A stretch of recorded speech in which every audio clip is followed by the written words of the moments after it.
सह्याद्रीच्या कड्या कपाराचा विचार करता, सह्याद्रीमध्ये चालू असलेल्या पराक्रमाचा विचार करता माझ्या राजाधिराज महाराज छत्रपती शिवाजी महाराजांनी परकीय सत्तांवरती जे काही गोष्टी मांडल्या होत्या त्यांना सळो की पळ करून सोडलं होतं.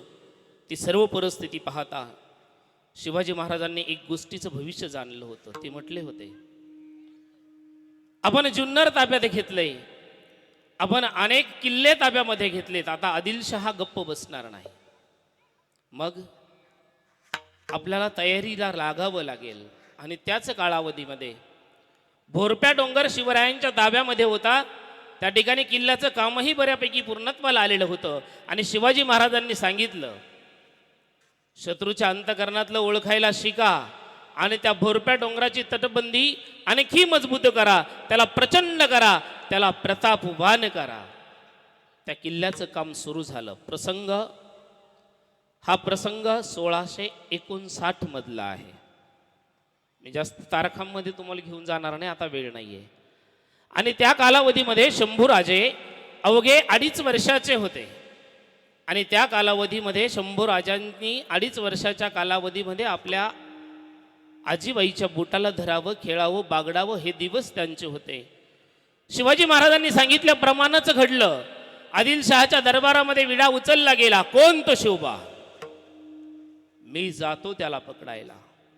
जिता नाही आणता आला तर मुंडकं कापून दरबारात हजर करतो.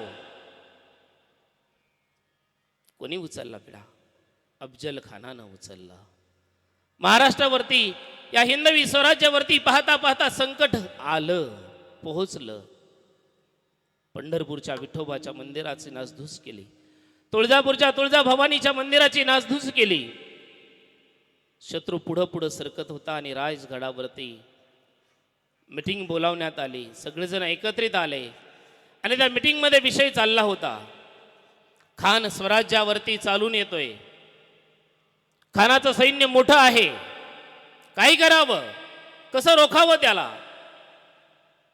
त्याच वेळेस एक सैनिक धावत पळत होतो, राज लई लूट लावली हो, लई लूट लावली.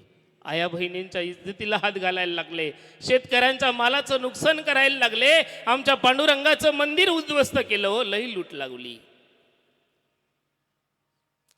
हे सर्व चाललं होतं फक्त शिवबानं मैदानात यावं याच्यासाठी. आऊसाहेब सांगू लागल्या, शिवबा काही झालं तरी खानाला रोखावं लागेल, काही झालं तरी खानाला रोखावं लागेल. स्वराज्यावरती याच्यापेक्षा जास्त मोठं संकट आम्हाला खपून घेतलं जाणार नाही. तेवढ्यामध्ये चिमुकलं खेळत असणारं ते 2-2.5 वर्षाचं बाळ समोर येतं आणि आपल्या बापाला विचारतं, आबासाहेब, आबासाहेब, बोळा बाळराजे, आबासाहेब, हे खान काय असतं हो? पहा बरं, 2.5 वर्षाचं लेकरू बापाला प्रश्न विचारतं, हे खान काय असतं? आबासाहेबांना प्रश्न पडला आणि आबासाहेब म्हणले, बाराजे तुम्ही खेळायला जा. तेवढ्यामध्ये आऊसाहेब समोर येतात आणि सांगतात, शिवबा, शंभू बाळाचे प्रश्न दडपून टाकायचे नाही बरं, त्याच्या प्रत्येक प्रश्नाचं उत्तर द्यायचंय. आणि मग राजाने सांगितलं, शंभू बाळा, खान म्हणजे एक संकट असतं, संकट. कसं वर्णन करावं? मोठ्या माणसाला समजून सांगणं सोपं असतं, लहान बाळांना वर्णन करून सांगणं कठीण असतं. खाणं म्हणजे एक संकट असतं. आबासाहेब, त्या संकटाला डोकं असतं का हो? डोकं पहा बरं का प्रश्न. आबासाहेब म्हटले, हो डोकं असतं. आबासाहेब, आबासाहेब, त्या संकटाला जर डोकं असतं तर एक सांगू, सांगा ना राजे. राजगडावरचा प्रसंग अतिशय गंभीर होता, खलबत अतिशय महत्त्वाच्या विषयावर चाललं होतं आणि शिवबा राजे शंभू राजाच्या प्रश्नाची उत्तर देत होते. बोला ना शंभू बाळा. राज, आबासाहेब, त्याला जर डोकं असतं तर मग आणाल त्याचं डोकं कापून. अंगावरती शहारा यावा असा हा प्रश्न त्या सिंहाच्या छाव्याने विचारला होता. आबासाहेब गप्प बसले. बघू बाळराजे असं म्हटले. परंतु त्याच दरबारामध्ये उपस्थित असणाऱ्या बाकीच्या मावळ्यांनी तो प्रश्न निश्चित ऐकलेला होता. पुढं प्रसंग घडत असताना आऊसाहेबांनी सांगितलं, शिवबा तुम्ही इथं थांबू नका, प्रतापगड गाठा. प्रतापगडवरती शिवाजी महाराज जातात आणि तिथे गेल्याच्या नंतर संपूर्ण कूटनीती ठरली जाते. गनिमी कावा निश्चित केला जातो. प्रसंग आपल्या सर्वांना पाठांतर आहे, मला धावतं जायचंय म्हणून सांगतो. राजे साहेबांनी शिवबा राजांनी सर्व मावळ्यांना एकत्रित केलं. आपापली जागा प्रत्येकाला दाखवून दिली. ठरलेला नियम सर्वांना दाखवला. अफजल खानाला काय निरोप दिला होता तुम्हाला सर्वांना माहीत आहे. भेटीची वेळ, भेटीचं ठिकाण आणि भेटीची तारीखही ठरली. प्रतापगडच्या त्या माचीवरती यायचं ठरलं. त्याच वेळेस राजाने सांगितलं, आई तुळजाभवानी यश निश्चित देईलच. आई तुळजाभवानी यश निश्चित देईलच. परंतु माझ्या मायांनो, हात जोडून विनंती आहे, थोडासा वेळ, थोडं शांत राहा.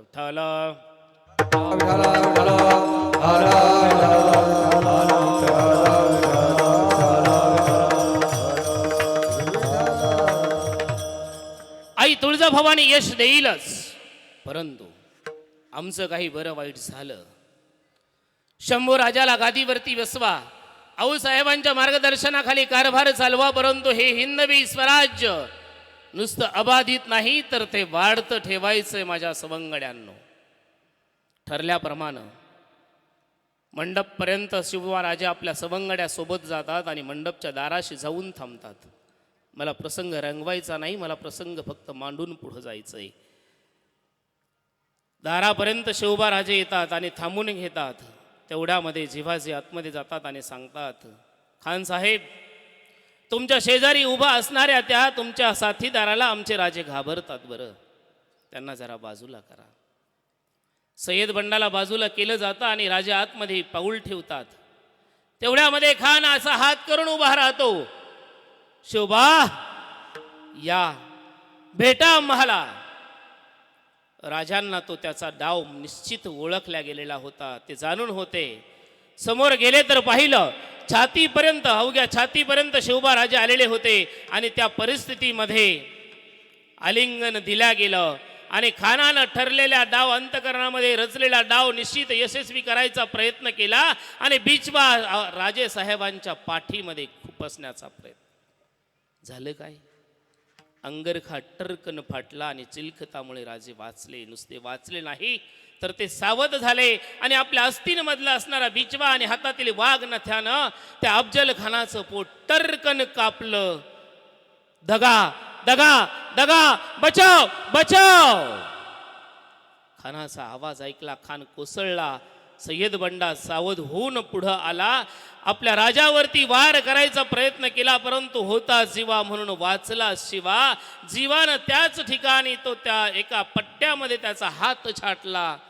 राजाला सुरक्षित केलं. दोघंही बाहेर निघले. मला सांगायचं, हे 4 पावलं पुढे गेले आणि राजानं पाहिलं, अरे आपला संभाजी काऊजी कुठं दिसत नाही. कुठे काऊजी, संभा कुठे? हाका मारायला लागले. तेवढ्यामध्ये पाठीमागून तो पळत आला. आलो राज, आलो राज. कुठं गेला होता? आणि हात असे पाठीमागं का बरं टांगलेत? काही नाही राज, काही नाही राज. नम्रता खूप मोठी होती. आणि शोभा राजाने विचारलं, संभाजी, संभाजी कावजीला विचारलं, संभाजी काय चाललंय? काही नाही राज. शंभू बाळानं सांगितलं होतं त्या संकटाचं डोकं कापून आणाल का, म्हणून ते आणायला गेलो होतं राज. केवढी ही निष्ठा त्या राजगादीशी. आणि म्हणून त्या बालवयामध्ये, अवघ्या 2.5 वर्षाच्या त्या बालवयापासून या संस्काराच्या, या हिंदवी स्वराज्याचे धडे आऊसाहेबांच्या मार्गदर्शनाखाली शंभू बाळ गिरवत होते.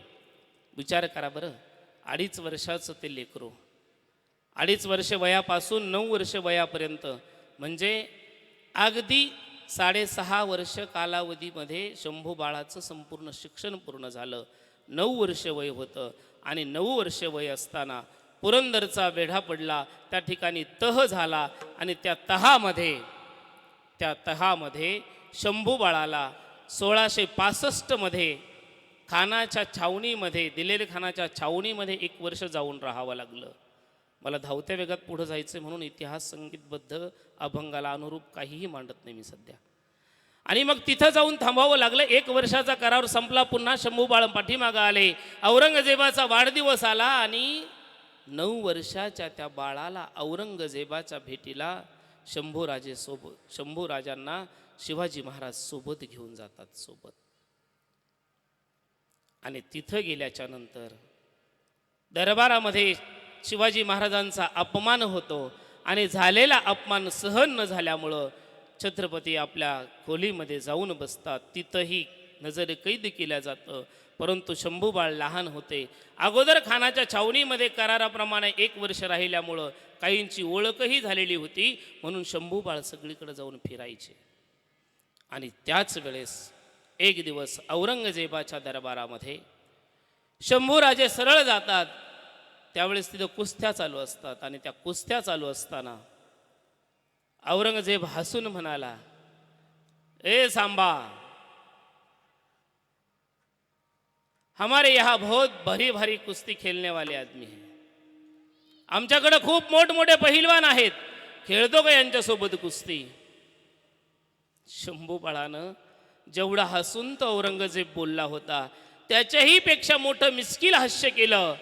त्याचं कारण हे होतं, तेवढं मिस्किल हास्य करून त्या शंभू बाळानं जे उत्तर दिलं होतं त्या उत्तरामध्ये ना त्या औरंगजेबाची भीड त्यांनी ठेवली होती, ना त्यांना कोणता डोक्यावरती भार वाटला होता. हेच प्रसंग अगदी भीड भार न ठेवता तुकोबा अभंगाच्या शेवटच्या चरणामध्ये नाही भीड भार, नाही भीड भार, नाही भीड भार, नाही भीड भार, नाही भीड भार, नाही भीड भार, नाही भीड भार, नाही भीड भार, नाही भीड भार,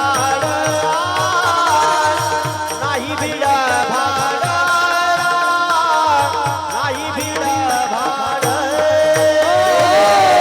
भीड भार, नाही भीड भार, नाही भीड भार, नाही भीड भार, नाही भीड भार, नाही भीड भार, नाही भीड भार, तुका मने साना दोर, नाही भीड भार, मने साना दोर, हे श्यामा करणे काम, हे श्यामा करणे काम, हे श्यामा करणे काम, हे श्यामा करणे काम, हे श्यामा करणे काम, हे श्यामा करणे काम, हे श्यामा करणे काम, हे श्यामा करणे काम. नाही भीड भार, मने साना दोरा, तुका मने साना दोरा, तुका मने साना दोरा, नाही भीड भार, तुका मने साना दोरा, तुका मने साना दोरा, तुका मने साना दोरा. ना कधी त्यांना कोणाची भीड, ना कधी डोक्यावरती भार वाटला. एवढंसं 9 वर्षाचं पोरगं भरून औरंगजेबाला उत्तर देतं, आम्ही कुस्ती खूप खेळतो, आम्ही आजपर्यंत अनेकांशी कुस्त्या केल्यात, परंतु सांगू, आम्ही कुस्ती फक्त आमच्या बरोबरी वाल्यांसोबतच करतो. ना भीती, ना कोणता भार, ना कोणाची भीड. अशी तीक्ष्ण उत्तर त्या ठिकाणी त्यांनी दिली. आणि अशा उत्तरामध्ये भीडभार न ठेवता त्या आग्र्यामध्ये बाजूना बाजू खडा न खडा माहिती शंभू बाळ त्यावेळेस घेत होते. आणि खरं सांगू माझ्या दादांनो, आयुष्यामध्ये सर्वात जास्त वेळ पिता पुत्र त्या ठिकाणी असताना त्या 4 महिन्यामध्ये एकमेकासोबत बोलले बरं. दररोज रात्रभर राजे आणि शंभूबाळ दोघं एकमेकासोबत बोलायचे, खलबत करायचे, चर्चा करायचे आणि तिथून खऱ्या गोष्टी अनेक गोष्टीचं खलबत केल्या गेलं आणि सुटका त्या ठिकाणावरून ऑगस्टमध्ये झाली. ऑगस्टमध्ये सुटका झाल्याच्या नंतर छत्रपती शिवाजी महाराज सरळ रायगडापर्यंत पोहोचले. 1 महिन्याच्या अंतरानं बोभाटा उठवल्या गेला. बोभाटा काय बोभाटा उठवला होता? रस्त्यानं येता येता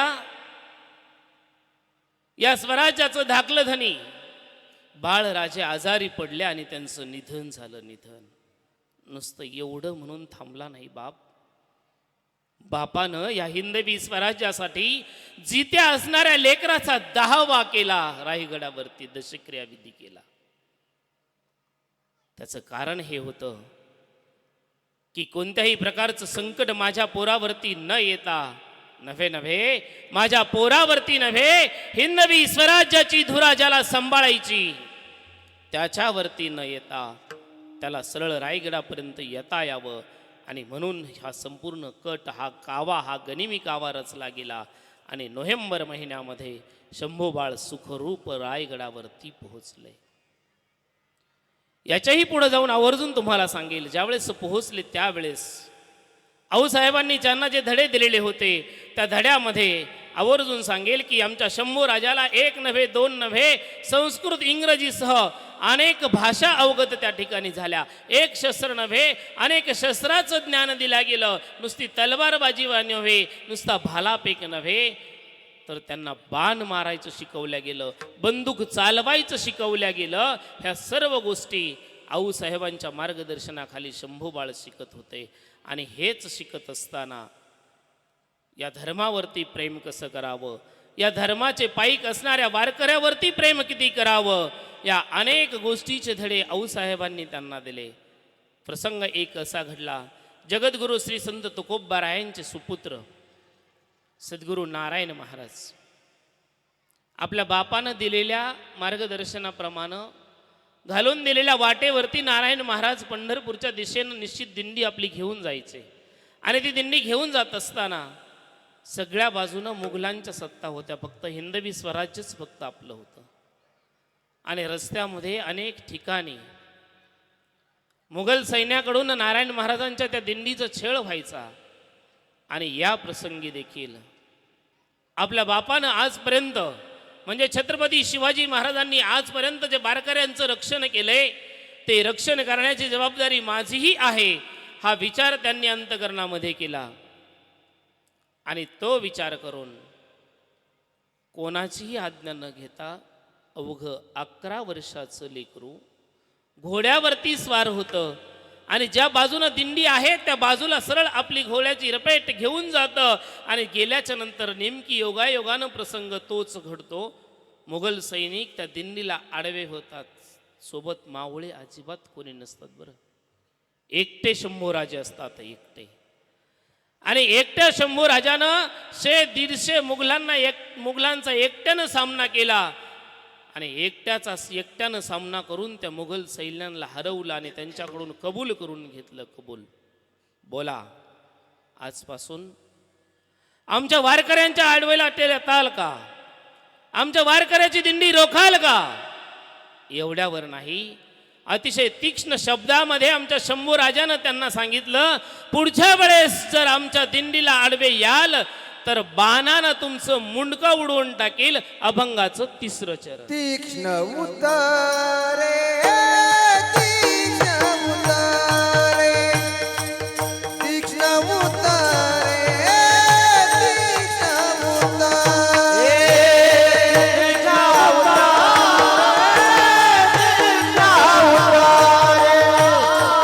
तीक्ष्ण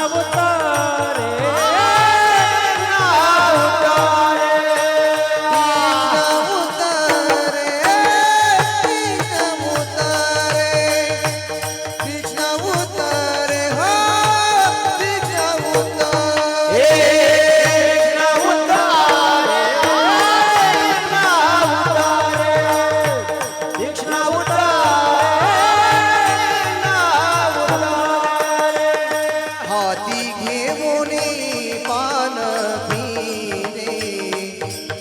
हाती घेऊनी बाण फिरे हे ते आम्हा करणे काम हे ते आम्हा करणे काम हाती घेऊन बाण फिरे हाती घेऊन बाण हे ते